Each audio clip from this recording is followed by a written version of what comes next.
I'm John Hyland. I'm the chaplain of the Argonne Post 71, the American Legion here in Brewster, New York. I worked for Verizon for 33 years in plant. Started off in Lower Manhattan, went to Midtown, went to the Bronx, and retired 33 years later. I have been asked and honored to lead you in a pledge to the greatest nation in the world, the United States of America. So if you would please stand, remove your hats. If you have a flag, face the flag, and we'll go. I pledge allegiance to the flag of the United States of America and to the republic for which it stands, one nation, under God, indivisible, with liberty and justice for all. And I want to take this opportunity to thank you for joining our annual meeting. Good morning. My name is Pamela Harrison, and it's my pleasure to welcome you to the 25th anniversary meeting of the Association of BellTel Retirees. For myself, I have been on this board for 19 years, and I've been retired from Verizon for 23. The company I actually retired from was Bell Atlantic, and shortly thereafter, I became the president of the CWA 1103 retirees. I stayed in that position for 9 years, but during that time, when I was at a shareholder meeting for Verizon, I was privileged to meet Bob Rem and Bill Jones, who were at that time the CEO and the chairman of the Association of BellTel Retirees, and Bob was the financial officer. They consequently invited me onto the board, and it was a great fit. So after a while, I turned over the presidency of CWA 1103 to the vice president. I have been on the board of directors for 19 years in various capacities. And I want to say thank you to the founders of this association and bringing us to where we are right now. Our founders have stayed involved, and they contribute their knowledge and experience on a regular basis. So at this point, I would like to introduce to you the current board of directors, who are also the slate for the upcoming election. And these volunteers, we have an all-volunteer board. These volunteers have graciously agreed to stay on for the following year. First, I'd like to start with Jack Cohen, who is our chairman, and then Lionel Brandon, who is our executive vice president, Bob Gaglione, the chief financial officer, Una Kelly, who is our treasurer, Tom Steed, who is the assistant treasurer, and he's the vice president of union relations. David Simmons is our secretary, and I am acting in his stead today due to some health issues for David, and we wish him well and the best. With that all being said, I would like to ask all of you 3 things. One is, please join Amazon Smile.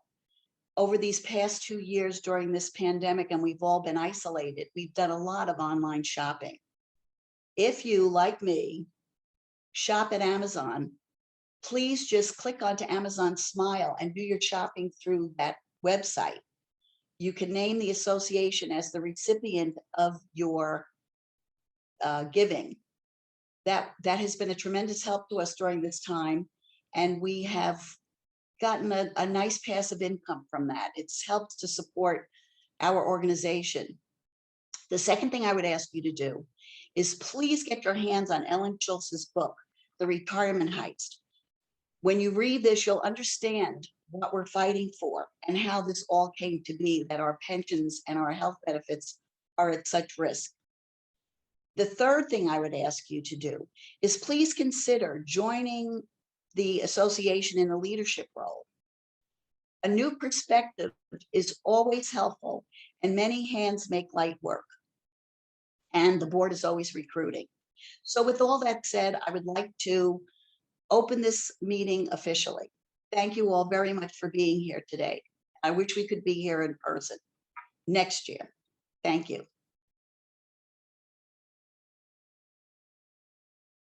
Good morning, ladies and gentlemen. My name is Lionel Brandon. I am the Executive Vice President of ABTR, and I'm also a past president of the Pioneers for New York City. I joined the company in 1971. I had various jobs that while I was with the company. And one of those was training new reps. I'd been with the company about 5 years when I was approached by a nice young woman by the name of Barbie Gazis. She was the president of Carl Whitmore chapter, which covered Brooklyn and Queens, which has since been retired. And in its place, all 5 boroughs of New York City was covered by the new chapter, namely Nova 5. Well, little did I know that 20 years later, I would be the president of Nova 5. And that was probably one of my most enjoyable times with the company. When I joined the Pioneers, we still had this full support of the company behind us. Unfortunately, over the years, the amount of support we got from the company diminished slowly until now. Unfortunately, there's very little interaction between the company and the Pioneers. There's no more financial help either. I had a word with Jack Cohen, our chairman, and said, why don't we get in touch with the national headquarters of the Pioneers and see what's going on? We have someone who I think is going to be excellent in their job. So without further ado, I'd like to introduce to you Laura Whitlock. Laura, thank you, everybody.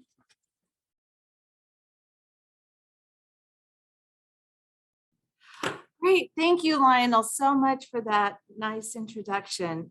My name is Laura Whitlock, as you know, and I am the interim executive director for the Pioneers Volunteer Organization, coming to you from Greenwood Village, Colorado right now.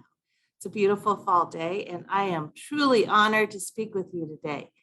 I know many of you are also pioneers, and for that, I want to extend you a warm hello and thank you so much for continuing to answer the call of those in need. Thank you. For those of you who aren't pioneers, but should be, I want to take a moment to tell you about our organization. We are celebrating our 110th year anniversary this year, coming up on November 2nd. So we are a very old organization. We were founded in Boston, Colorado, and we were founded by a few people that were part of the Bell System telephone pioneers, Henry Pope, Charles Truex, and Thomas Doolittle.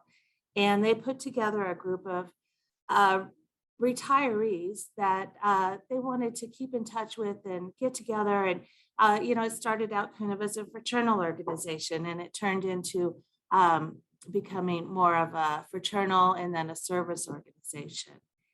They had a meeting in 1911 in Boston where 244 founding members came, and Alexander Graham Bell was in attendance. And not only was he in attendance, but he insisted on being the very first pioneer member. And we have here in our offices the book where he signed his name as the first pioneer. So we feel very honored and privileged to have such a great, rich history with Alexander Graham Bell and the Bell System.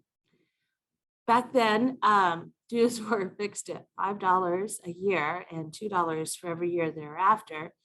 And you had to have 21 years of service in the industry in order to become a pioneer. And it became a rite of passage. Once you retired, the first thing you do on your first day of retirement is join the pioneers. And even today, I hear so many people telling that story, that they joined the pioneers the day they retired from the company. Today, though, we don't feel like we can require 21 years of service to join the organization.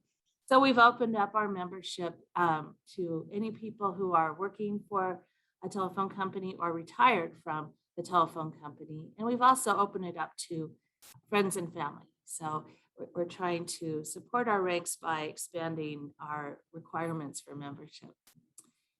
So who are our members? We have 440,000 members in the US and Canada, and our pioneers volunteer millions of hours in our communities. Last year was a tough year for us, as it was for everyone, in that our volunteers could not actually go out and work in our communities. So we didn't record as many hours as we probably would have liked to, but in the year prior to that, we recorded 4 million hours of volunteer activity, which is making a difference in the communities. And I'm so proud of that. Some of our projects you maybe have heard about, we do beeping baseballs and Easter eggs for the visually impaired.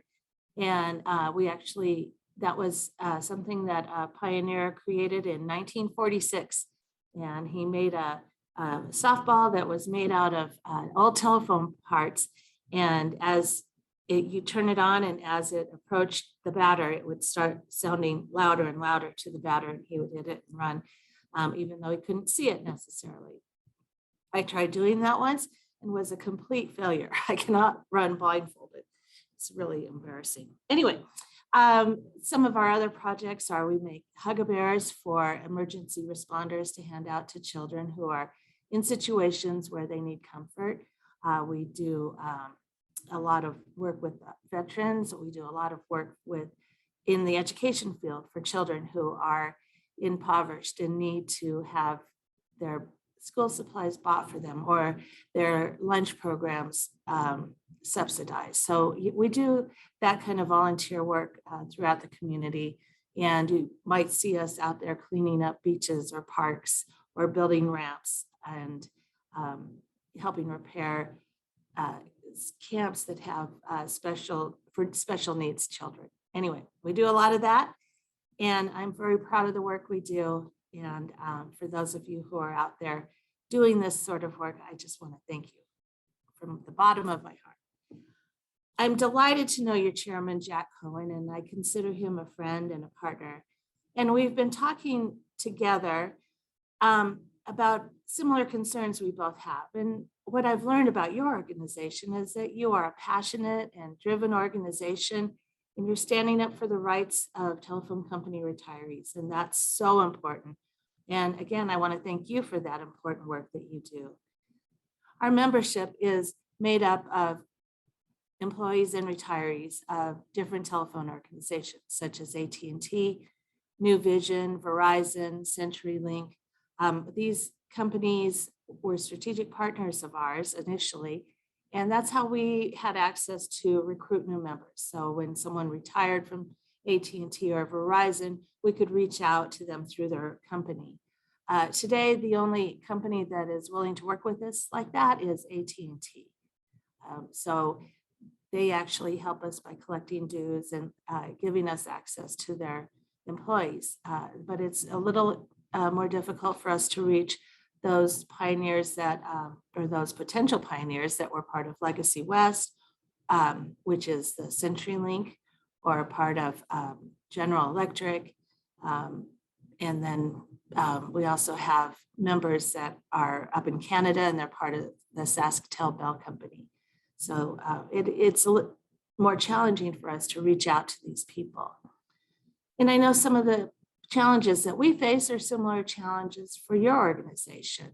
In the past, people stayed at companies for their entire career. And when they retired, they were proud of the legacy that they had built in the time that they spent with their employers. But today, people are changing jobs. Companies are merging and morphing into different organizations. And the loyalty we once felt for our employers is becoming a thing of the past. our organization was initially started as a fraternal organization to keep retirees engaged. And today we are a service organization. And our biggest challenge is to attract new members. 1/3 of our membership is between the ages of 65 and 74, and another third is over the age of 75. So for an organization that's heavily focused on the retiree population, that sounds about right. But without the company loyalty of today's employees, we lose our access to potential members. So what was once an organization with strategic partnerships with Verizon and CenturyLink, we now rely on membership recruitment on a one-on-one basis. And so, as you can imagine, our numbers are dwindling and our members are aging to the point where they're not really interested in volunteer work. So when I was talking to Jack, he asked me what his organization could do to help ours. And simply put, the answer is what you can do to help our organization is the same thing we can do to help your organization. And that is to recruit members on both sides. So, for example, if any of you out there are not pioneers, but you join the pioneers, then you would have access to a wide network of people who you could recruit to join the BellTel retiree organization. So I feel like if our numbers could join, we could really strengthen our ranks for both organizations. In closing, again, I just want to thank you for all your dedication and hard work. What you do is very important. It's very important work. And I want to thank you. I'm proud to be a pioneer. And like you, we are all passionate about making a difference.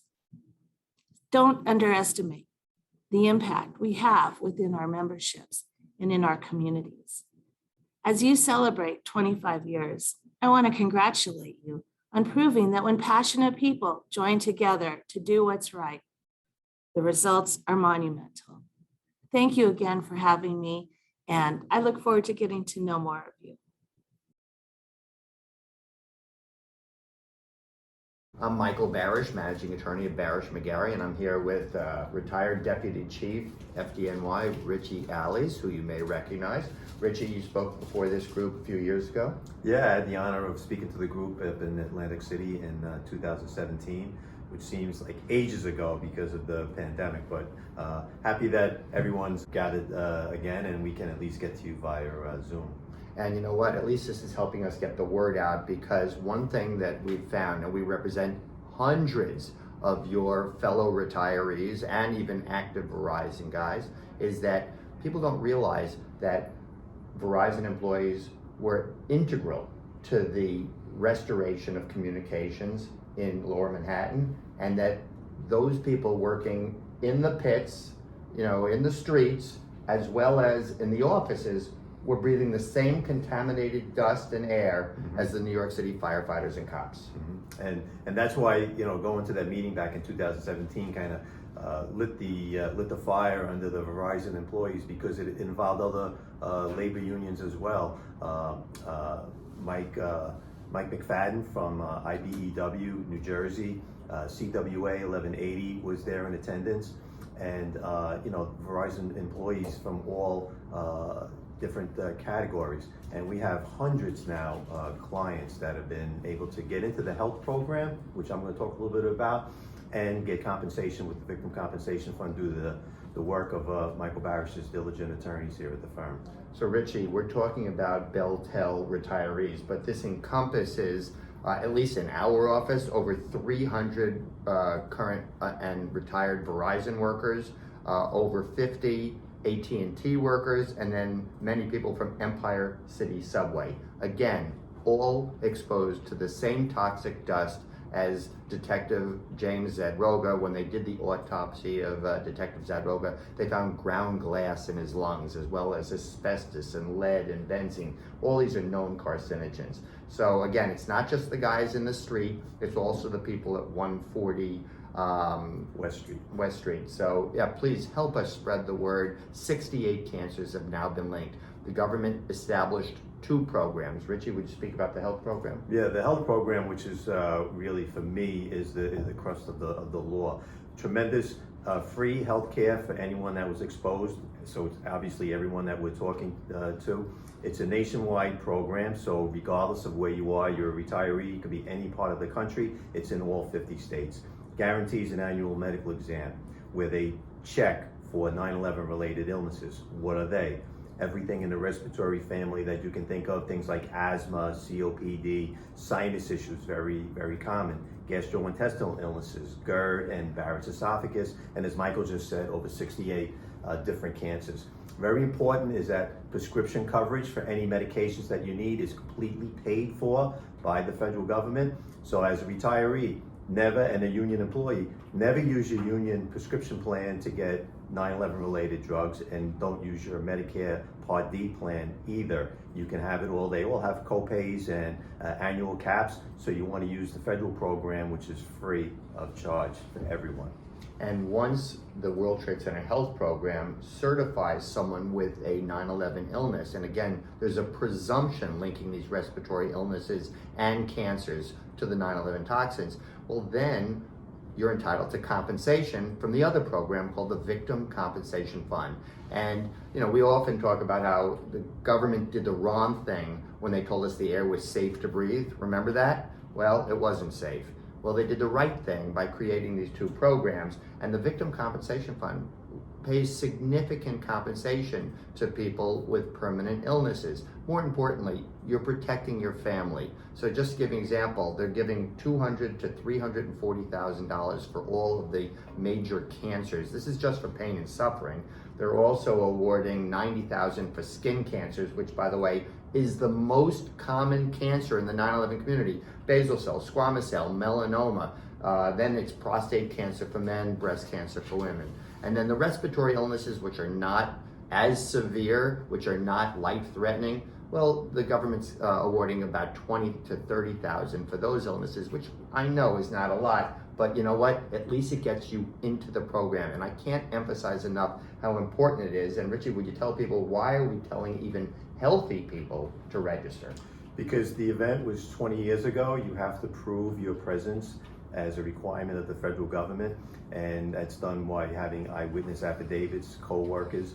As time moves on, certain people that you may need to verify your presence there may no longer be with us. So it's important. We kind of describe it as an insurance policy that you don't want to have to use, but you're happy it's there if something happens, God forbid. And the people that I see running into a problem are those that aren't really on top of their health. They feel okay, they think they're okay, but they haven't been to a doctor in a while.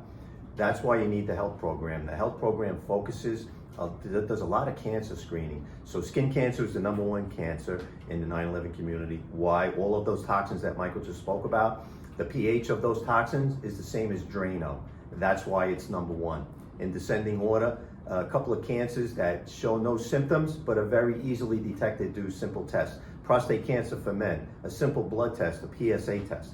Colonoscopy for colon cancer, which is the next most common cancer. It's very upsetting and very frustrating for us here who are so focused on the 9/11 community when we hear from people that had they only been to a doctor, had they only been to the medical program to get that annual medical exam, they could have found out and actually had a fighting chance. And if you have private insurance, that's great. If you've had a doctor you've been going to for forever, that's great.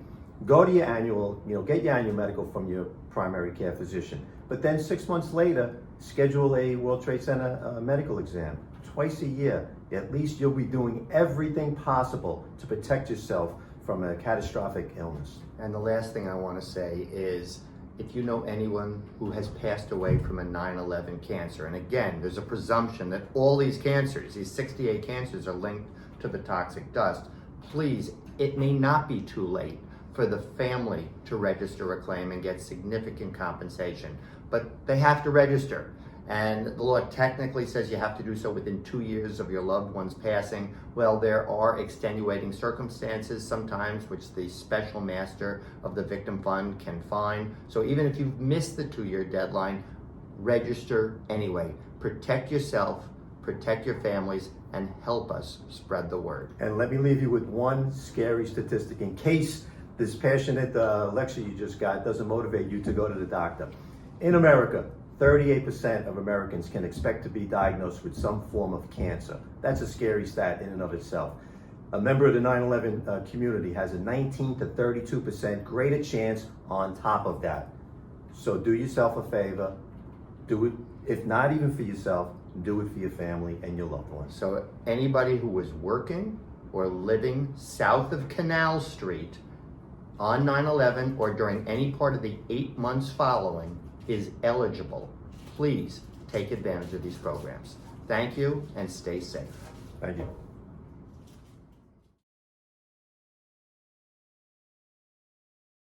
Good morning. The date of this pre-recorded video is September 10th, 2021. On behalf of the entire Board of Directors and our staff, welcome to the 2021 Annual Membership Meeting.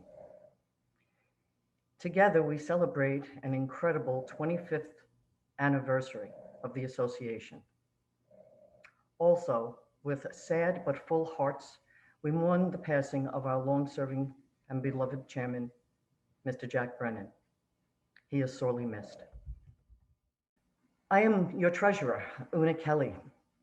Today, as we celebrate our 25th anniversary, I, as a mere 4-year member of your board of directors, am so privileged and humbled to follow in the footsteps of those who founded this truly unique and powerful organization. The first 4 members were Bill Jones, Ed Ward, Don Eltharp, and Bob Rem. That was sometime in October of 1995.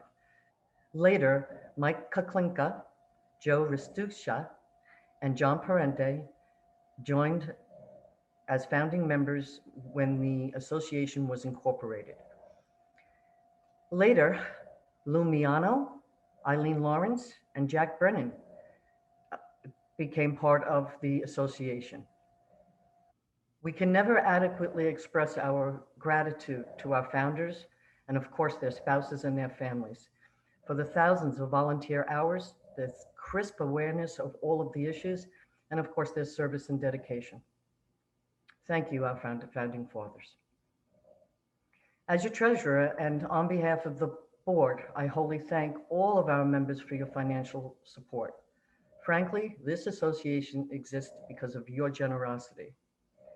To that point, let's briefly discuss planned giving. Planned giving is the process of making a significant charitable contribution during your life or at your death, and as part of your financial planning or estate plan. It's known that wise planned giving is usually best accomplished as part of your overall financial situation, and certainly under the sage advice of your accountant and or financial planner. Later, your CFO at the association, Bob Gaglione, will discuss the pesky IRS rules that trigger the dreaded required minimum distributions, known as RMDs. So why is an RMD required? So the purpose is to ensure that people do not accumulate retirement accounts, defer taxation, and leave those retirement funds as an inheritance. The IRS commands that instead, required minimum distributions force you, the holder, to withdraw at least some of these funds as taxable distributions while still alive. Are RMDs considered retirement income? Yes, indeed they are. What can you do about it? You can consider qualified charitable distributions, known as QCDs. So a QCD is a direct transfer of your funds payable to a qualified charity like your association. They can be counted towards satisfying your minimum annual distribution, and it excludes that amount from your taxable income. So if you're thinking or decide to make a QCD to reduce your taxable income, we do hope that you consider the association as your number one choice. I also want to talk about Giving Tuesday. The Tuesday after Thanksgiving, This year, the date falls on November 30th. The day is intended to celebrate people who financially support their charities and or nonprofits, which is you. So in advance of your anticipated support on Giving Tuesday, I celebrate you. I just have a small quote from the Mahatma Gandhi, and basically we'll show it to you on the screen. What it says is that, you know, you really can't change the world to the way that you want it to be, but very small things can make a huge impact.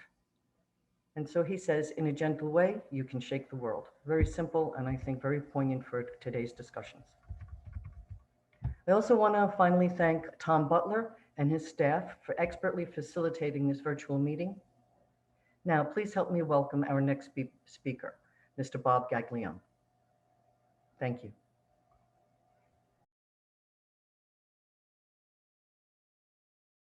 Hello, my name is Bob Gaglione. I'm CFO at ABTR. I've been with ABTR now for 10 years. I formerly worked for Verizon and its predecessor companies for 30 years, largely in the finance organization in various positions. I've again been with ABTR now for 10 years, been retired for 10.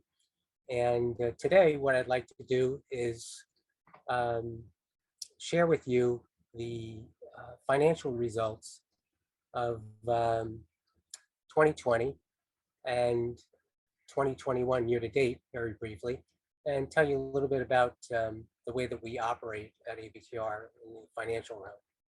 So with that, I'm going to share a PowerPoint presentation. So let's see how this goes. We have professional support. We have Fuller Lowenberg, which is our external auditor, and the organization that handles our tax compliance issues. We prepare an annual budget and track the budget month to month to ensure that we're where we expect to be.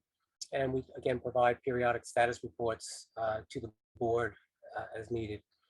In terms of regulatory compliance, there's a pretty rigorous state registration process that takes place for ABTR, which is probably comes as a surprise to some people.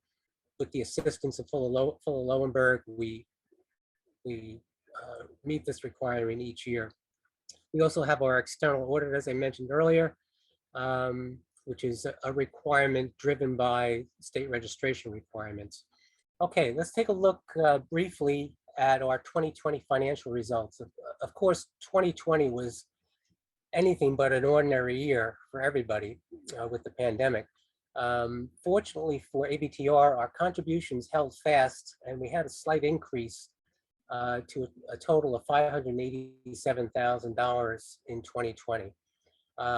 On the other hand, our expenses declined by 15%, a consequence of reduced activity of the board in holding meetings and in conducting business. So overall, financially, the results were rather good for 2020, given the circumstances.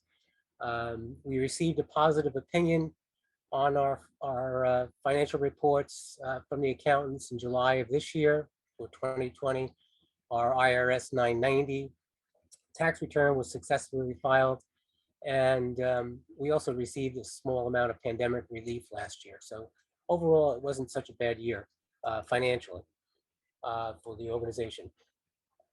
In 2021, year to date, were results through the end of September, or through today, September 23rd, we have contributions of just a little shy of $400,000.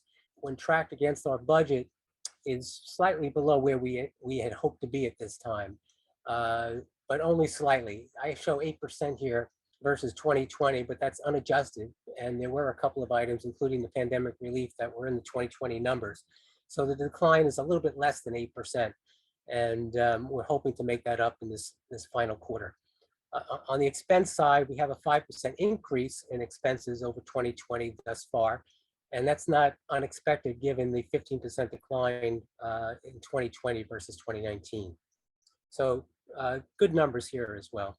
And finally, just a couple of financial reminders, if you will, that you might want to keep in mind as we approach the end of the year. There's something called a qualified charitable distribution, QCD, something that you might want to be aware of as you begin planning to wrap up the year and possibly take your required minimum distributions. I won't go into it any further here, but if you Google that term, or if you care to contact me, I'd be happy to explain it to you. It allows you to take your required minimum distribution and avoid the AGI hit or increase in your income as a result of that, and avoid taxes if you donate to a qualified charitable organization. Also, I should remind you, if you don't know already, last year there was a change in the required minimum distribution age. It's now 72. So if you turned 72 this year, you have a requirement to withdraw an RMD by April 1st of next year, or you'll be subject to penalties. This is very important. So if this is the first time you're doing this, I would suggest that you speak to the organization that manages your IRA or retirement funds, and be sure that everything is in order well before the end of the year to avoid any issues. And then lastly, a bit of good news that I'll share. Maybe you've heard, but apparently the COLA increase that affects Social Security may amount to 5 or 6% in 2022. So I've included a small chart here that shows the annual increases over the last 20 or so years, actually 40 years, it seems, going back to 1975. And you'll see that in recent years, the increases have not been significant. But in next year, given the inflation rate, the COLA increase is anticipated again to be 5%, maybe even 6% if we're receiving them in the new year. And with that, I'll thank you for your continued support of ABTR, and wish you a good remainder of the year. Thank you.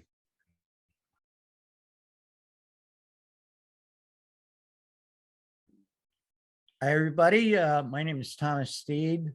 I'm a volunteer at our Association of BellTel Retirees since 2012. I actually joined the association in 1998 as an active employee. I was hired by New York Telephone in 1971 as a cable splicer in Bronx Construction. I became a part-time organizer for my local 1120 in Poughkeepsie, New York. And as a trained organizer, when I saw the BellTel retirees and I joined in 1998, I said, this is going to go someplace. You know, this is a very sophisticated organizing drive. All the people in the company can be, in both management and craft, can be under one umbrella, which is great. So I eventually retired in November 2003. So today's presentation, our discussion today, is going to be on the 2. Remember I said not 1, 2 death benefits. So shall we begin with our slides? Okay, today we're going to talk about the sickness and death benefits. This presentation will explain 2 death benefits we're entitled to. Please have a pen and paper available to write down instructions that will be given at the conclusion of this presentation. Okay, life insurance amount is based on your last year's salary prior to retirement. Most have their spouse as a beneficiary, but this benefit can be part of your will, your estate, and bequeathed to anyone you desire, including a charity or a not-for-profit organization. It is reduced 10% a year, beginning the year we turn 66 for 5 years and then frozen. So as you can see here, 66, 10%, 67, 10%, 68, 10%, 69, 10%, 70 frozen. Now, using inverse compound interest, This frozen amount comes to 47.86% of our last year's salary. So if we do the math, for example, if your last year's salary was $100,000, to simplify, your frozen amount at age 70 will ultimately and finally become $47,860. This is a letter that I received. It was dated, if you look at the right-hand corner up here in my giant pink cursor, September 14th, 2021. Now, on the back of this letter is this. It has my wife's pre-Medicare medical. It's an EPO. When I retired, this amount was zero. 2013, I started paying a premium. The sickness death benefit is next. This benefit was created from the distribution of surplus assets during the AT&T divestiture. According to the Internal Revenue guidelines, there are a few options a divested company or a nonprofit who has gone insolvent can do with these surplus assets. One, they can forfeit them voluntarily to United States Treasury. The government would love to have it. Two, they could distribute those monies as a one-time special dividend to shareholders or qualified members of the organization, which they're not going to do that. Or three, create a benefit for current employees. And AT&T agreed to create a benefit for current employees, thus the birth of the sickness and accident death benefit. Now, here's the overview of the death benefit eligibility chart. Now, we have 9X New England Management, New York, New England Management here. We have Mid-Atlantic Management, which is also Bell Atlantic. So Bell Atlantic and 9X have merged to form Verizon. So if you call Verizon Benefits, you get both. So we're going to move on to my letter. My letter is right here. Now, as you can see here, the second paragraph, last sentence, you will be told your salary, what it was from 9X, from January 1st to December 31st, 1986. Now, the reason I have this redacted is this amount is unique and special to every one of us. In other words, it's different for everybody. Even Union Craft with the same title, doing the same job, it is different. And it's according to geographic location known in our contract as wage zones. So let's go to how you're going to obtain your eligibility letters. Now, I want everybody to have that pen and paper handy, correct? Okay. Call the benefits center. Option 2, life insurance and disability. The representative will verify your eligibility, and you can expect to receive a confirmation letter similar to mine in 7 to 10 business days. Then you must ask to be transferred to the sickness death benefit department. Again, the representative will verify your eligibility and ask for your confirmation letter similar to mine that you can expect to receive in 7 to 10 business days. The Verizon Benefits Center telephone number is 1-877-489-2367. Don't forget option number 2, life insurance and disability. And if you have any questions or problems at all, it can be directed to our office staff, Cold Springs Harbor. You can call us, you can email us, and we'll try to sort it all out for you. So I want to thank you all for attending today's meetings, but most of all, I want to thank you all for taking care of each other and supporting your association. So please enjoy the rest of the meeting.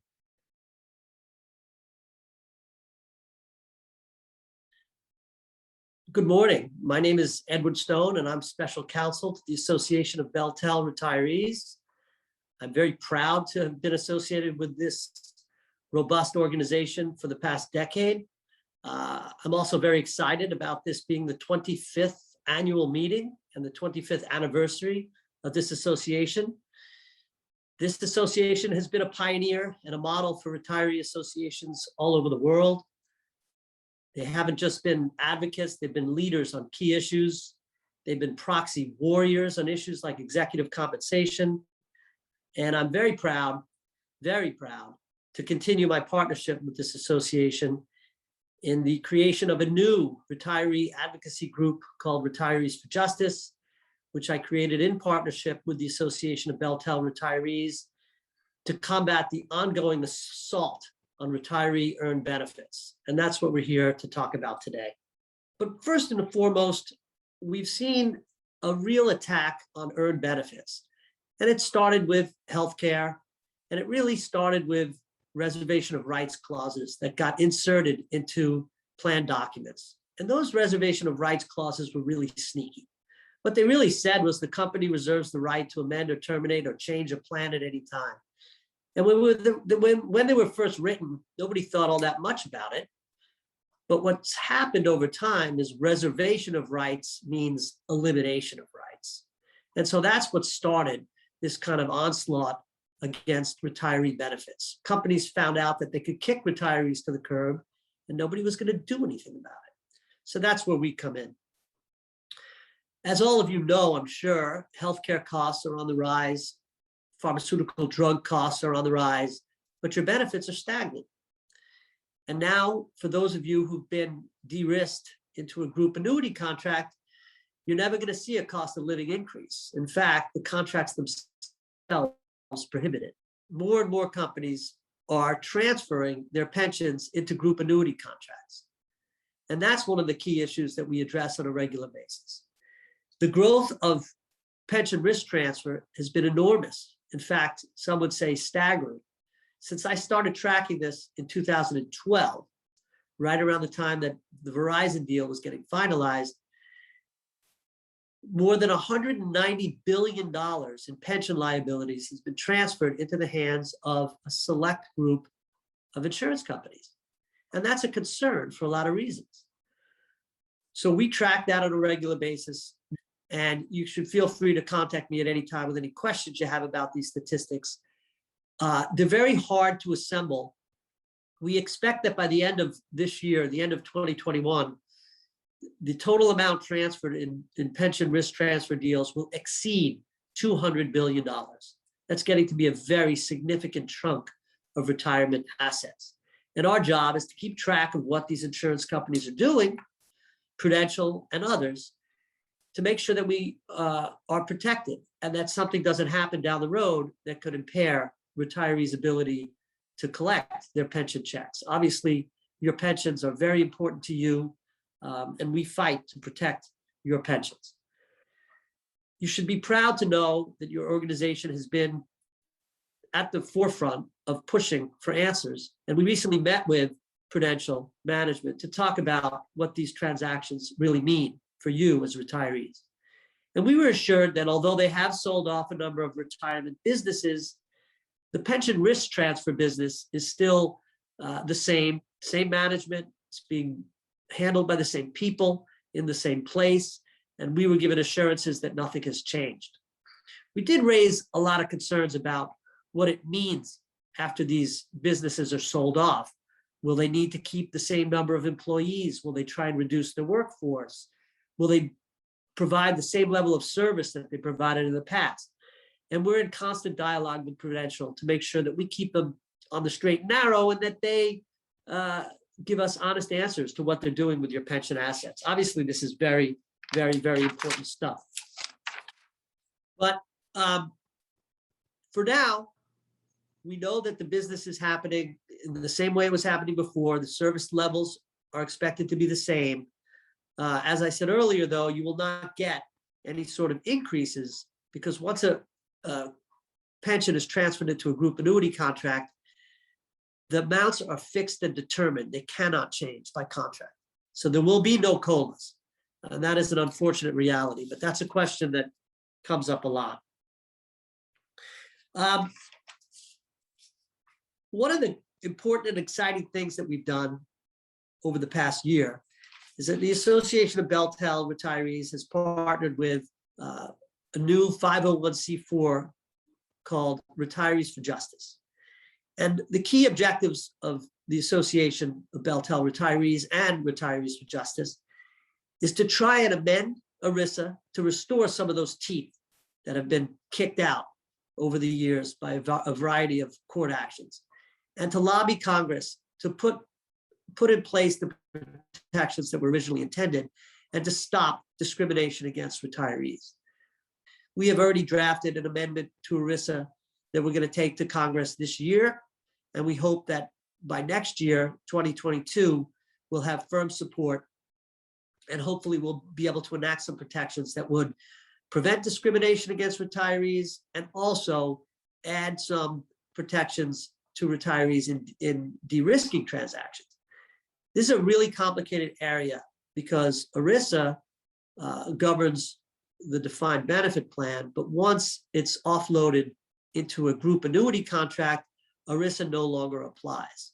However, we feel strongly that we can push the Department of Labor and we can push Congress to require that certain standards be more formally codified in ERISA. And we're seeing more and more transactions involving private equity funds taking over insurance assets.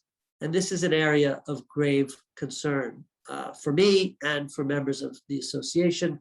And so we want to make sure that the funds that get involved in purchasing these assets are scrutinized so that the insurance companies that are writing the business don't find themselves short at the end of the day. Similarly, reinsurance has been used more and more to cover the risk that the insurers originally take on. And there's not really any fundamental problem with that if the reinsurer is well capitalized. But we've been finding more and more is insurers are using their own captive reinsurance entities to transfer risk. And the concerns that we express there is that those entities are not subject to the same regulations. They don't have the same capital requirements. They're allowed to count certain things as assets that regulated companies can't count as assets. And this is something that we're trying to shed a light on. It comes down to who's going to be responsible for your pension payments. Well, in the future right now for the Association of BellTel Retirees and for the Verizon retirees, Prudential is the sole entity that's going to be making your payments for the next several decades. And we want to make sure, not that we put pressure on Prudential, but that we have a dialogue with them, but they also know that we want to hold them accountable.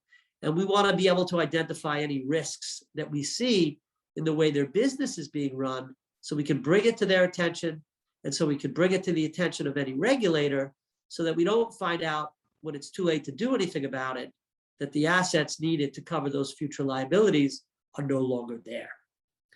So in addition to amending ERISA, as we discussed, we have also enacted on an ambitious legislative campaign at the state level. And to the extent that any of you have interest in participating and getting involved, we really welcome that. Our biggest successes have come when we've had members of the association as constituents reach out to members of the state legislature and ask them to propose legislation. We changed the law in Connecticut. We changed the law in Virginia. We have an active bill pending in New York, and we have bills pending in a number of other states, and we're pursuing even more, essentially to replace the protections that once existed under ERISA and no longer exist post pension risk transfer or de-risking. And this is an ongoing kind of effort that we've undertaken, and we really do need your support. The Association of BellTel has done great things, and its strengths comes from its numbers, its members, its volunteers. The board members are all volunteers. They work very, very hard, but they need more support.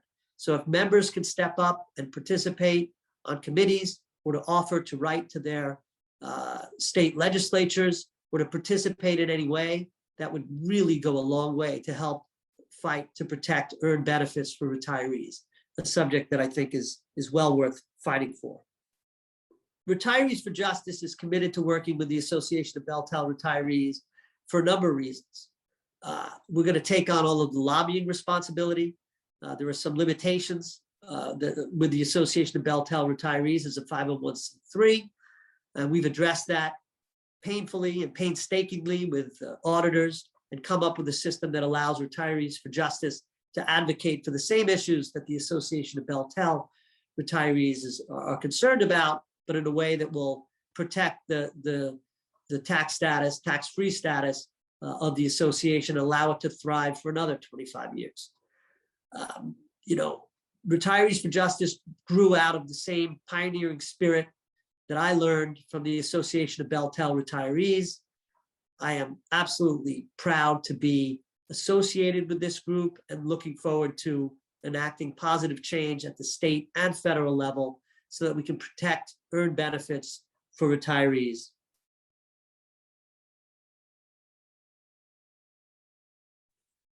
Good morning. The board of your Association of BellTel Retirees always values each important opportunity we have to gather with our members. For 25 years, we have maintained this tradition of holding an annual membership meeting as well as hosting regional mini meetings. But the COVID outbreak changed that, necessitating that for 2020 and 2021, we present the meetings to you digitally. It's a big undertaking and the preparation is quite significant. The presentations you have seen today were recorded live with all participants just in time for today's program. But something sad happened along the way. On Wednesday, September the 29th, just hours after recording his chairman's presentation to his beloved association members, our fearless leader, Association of BellTel Retirees Chairman, Jack Cohen, died. Our sympathies go out to his wonderful family and our deepest gratitude to them for sharing this dedicated and generous man with all of us for so many years. Jack spent 30 years with the company. Not long after his retirement, he became active and engaged in the fight for retiree economic benefits. If we don't stand up to defend and protect ourselves, who will? In 2008, Jack joined the association all-volunteer board in January. In 2015, he was elected as board chairman, volunteering thousands of hours over the years as a steadfast champion for our cause. The Cohen family requested that his final presentation to all of you, his friends and colleagues at the Association of BellTel Retirees, be delivered today just as he intended and as he would have wanted. With that spirit in mind, we present to you our late board chairman, Mr. Jack Cohen. Hello again to all. The 25 years have been filled with wonder, and still many of you are viewing this. Those people were right with us at the beginning when the Magnificent Seven started this whole thing. If we were all assembled as we have been in past years, I'd ask you, precious members, to please stand for a well-deserved round of applause. And I would say sincerest thank you. Okay, many of you remember Bill Jones talking about the 4 points of our strategy: diplomacy, shareholder proxies, legislation, and if necessary, litigation. Now, diplomacy has always been what we strive to achieve. We've continued to maintain a dialogue with Verizon leadership, and they do respond to assist in problem solving. Perfect example was the recent case of Aetna and cataract surgery. They were very helpful. Okay, we look to litigation when other options don't work. When I was young, more years ago than I like to think about, my dad told me that the best way to encourage a bully was to be passive. You got to fight back, he said. Okay, even if you take a beating, make sure that the bully works hard and gets and you get a few punches in. That bully would think twice the next time. We took 2 cases to the Supreme Court. At one time, it appeared that Verizon had to retain 3 separate law firms just to battle against us, one attorney, and our one attorney surrounded them. We may have gotten a positive final decision. We may have not gotten a positive final decision, but one thing is for certain, and that is Verizon knew that they were in one hell of a Donnybrook. What also came out of the Supreme Court case was that we need to amend the ERISA law, ERISA. You all have heard that expression before. It certainly needs to be updated. But it's not sufficient to recognize that the law must be changed or hope that existing legislation vegetating in congressional committees will come to our rescue. It is very easy to Google any topic and get a printout of existing congressional legislation on any subject. That's fine to see just what is sitting in Congress. You don't need a newsletter for that. You can do that yourself or have your grandchild do it for you. Okay. We need to be proactive and take initiative. Pending legislation needs to include our own shopping list. If it does not, as in the case of ERISA, that means we need to amend that law through legislative efforts. That's where Edward Stone comes into the picture with Retirees for Justice. R4J is pursuing change to protect existing pensions and those ex-pensions that are now under state jurisdiction as annuities. We are supporting the efforts of R4J since they can go into areas as a 501c4 that we cannot as a 501c3.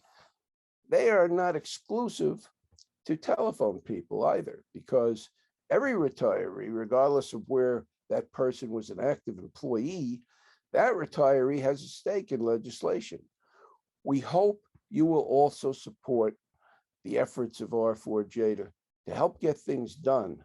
Ed Stone is a nationally renowned insurance attorney, and he has been instrumental in getting legislation written and passed in Connecticut and Virginia. He will do it again in Congress with your support. Let's talk a little about shareholder proxy proposals. That was one of the 4 that Bill Jones used to talk about. One of the ways we evolved to being able to get quick responses when we email or call Verizon was by getting their attention. First, you have to get their attention. We got their attention with 3 outright proxy wins versus arguably the largest communications company in the world, and 8 other measures that were so close. The changes we sought were negotiated off the ballot because leadership within Verizon was forced to take notice. Okay, I don't have the time to enumerate all the success stories. It may be productive to write about them in a series of columns in our newsletter. There are those skeptics who profess to speak for retirees that believe that using the tool of shareholder proxy is a waste of time and resources. They obviously have not seen our track record. These proxy measures trigger responses from corporate leadership who know that we are watching over their shoulder on key decisions. This corporate leadership also sees BellTel's effective capability to narrate our positions, especially through the news media, to shareholders and Wall Street investors. The media is paying attention too. For example, front page coverage for our issues in the New York Times and the support of their editorial board, USA Today, Wall Street Journal, Associated Press, Bloomberg and Reuters, Financial News, PBS Broadcasting, AARP Bulletin, AARP Magazine, Kiplinger, Business Week, Fortune Magazine, to touch on only a few. We can go on, okay? Verizon knows very well who we are, and I suspect so does AT&T.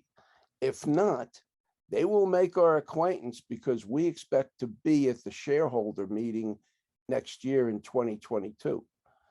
Many of you watching this know that AT&T has a plan to reduce retiree benefits involving insurance and the sickness death benefit, capping both effective January 1, 2022.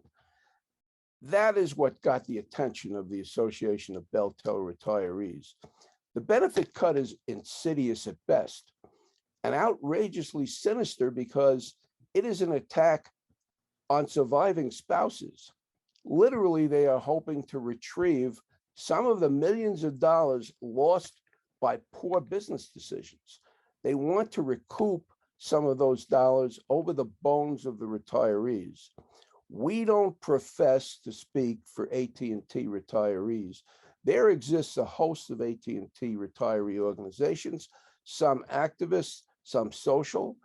They all do that job very well. It is our hope that we can all have a unity of purpose, and our combined efforts help to bring AT&T management to the table to rethink this outrageous campaign of patricide against those who help build the edifice that is AT&T today. Okay, our name is BellTel Retirees for a reason. Our mission is inclusive of all retirees who were part of what once was called Ma Bell. Now to something more close to home. Okay, we have a knowledgeable and effective board of directors. With the proverbial tongue in cheek, I will be the first to admit that some of us are getting a little long in the tooth. Okay, that's a quote. We've been advocating on your behalf for many years, and you've been magnificent in your loyalty and support, providing the impetus and ammunition to carry on our efforts to protect all of our benefits. We have lots to do for the rest of this year and well into 2022. We need you to come through for us as you have always done. Now I have to ask more of you. We actually need you. I know that there are those energetic and knowledgeable leaders out there, both men and women, who have been great, but you have been sitting on the sidelines watching too long, okay? A younger generation of energetic retirees, this is necessary. If we are to continue to do what we do in the coming years, I feel like the old captioned war poster signs of Uncle Sam, remember him? Remember, he was wearing the Stars and Stripes suit that was asking, Uncle Sam wants you, okay? Well, I'm taking the liberty of appealing to, in the similar manner, please, okay, email or write to me asking for an application for membership on the board of directors. Please, this request is not exclusive to retirees of Verizon. Any of our fellow siblings or cousins would be welcome. We all have a common concern, protection of our earned benefits. Before ending, I would be remiss if I did not pay homage to three groups. The first group is easy, okay? The first group includes our contractors, vendors, and attorneys. Our public relations organization under Tom Butler has been with us almost from the beginning.